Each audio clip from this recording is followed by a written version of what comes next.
breaking news today. Please subscribe and then check notification box to get all breaking news alerts. IT's official. She just declared IT unconstitutional. Hell yeah, Trump. On Sunday, Homeland Security Secretary Kirstjen Nielsen criticized the Barack Hussein Obama-appointed federal judge's order reinstating DACA as offensive for even suggesting that ending the said program is racist. In addition, she went as far as to rightly declare DACA unconstitutional and unapologetically affirmed that her oath of office is to follow the U.S. Constitution.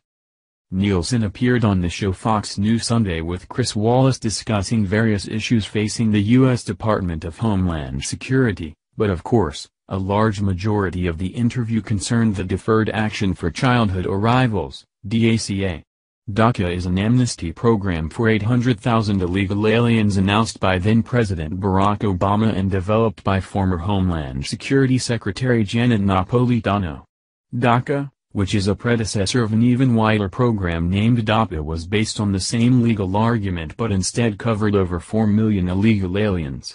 The U.S. Court of Appeals for the Fifth Circuit ruled that DAPA was illegal, and once President Trump was inaugurated, the federal government, under his order and that of Attorney General Sessions, dropped the remaining legal appeals and let the larger program lapse. Via Breitbart.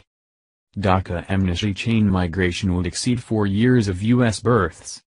New York City, New York, the Democrats' draft DREAM Act amnesty would likely add as many chain migration foreigners to the United States population as are added by the total number of Americans who are born in 4 years' time. As House and Senate Republicans, Democrats, the big business lobby, the cheap labor industry, and the open borders lobby have teamed up to push an amnesty for potentially millions of illegal aliens who are enrolled and eligible for the President Obama-created Deferred Action for Childhood Arrivals, DACA, program. The impact the move would have on Americans would be likely unprecedented. Under the current legal immigration system, immigrants who are given a pathway to U.S. citizenship are eventually allowed to bring extended family members, children, their parents, siblings, and extended family members to the country. This process, which makes up more than 70% of the current legal immigration, is what's known as chain migration.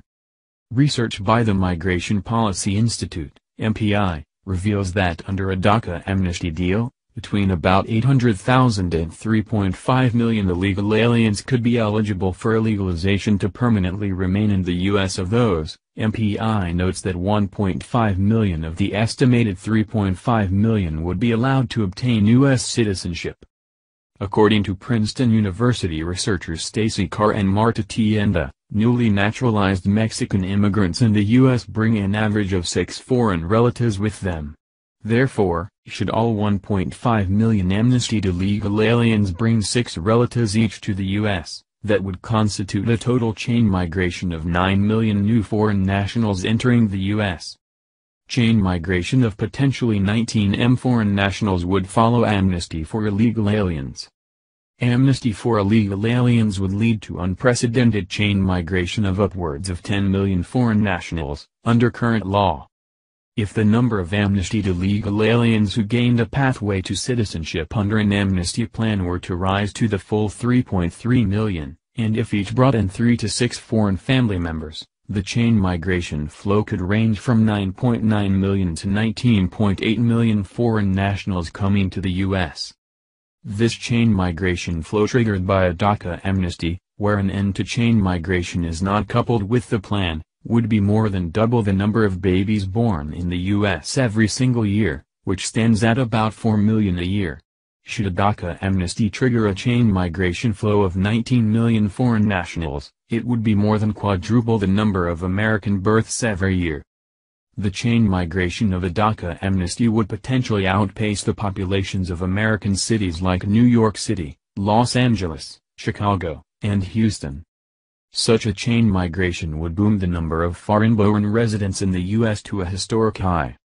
Currently, the foreign-born population is already at historic levels, reaching 44 million this year with no end in sight as legal immigration reductions to give relief to America's working and middle classes are stalled in Congress. Trump has previously stated that an amnesty deal for DACA illegal aliens would have to include an end on chain migration in order to stop surges of legal immigration to the U.S., though it remains unclear how many Republicans would be willing to break from their big business donors to help pass a law to end chain migration. Most recently, a group of senators released legislation known as the Secure Act that would end chain migration, thus reducing legal immigration to 500,000 admissions a year to give relief to Americans, but couples the pro-American immigration reform with an amnesty for DACA illegal aliens. Nearly 120,000 foreign nationals have been allowed to enter the U.S. since 2005, despite coming from countries designated as state sponsors of terrorism, including Iran, Syria, and Sudan, Breitbart News reported. Chain migration imported 120,000 foreign nationals from terrorist-funding countries since 2005. Nearly 120,000 foreign nationals have been allowed to enter the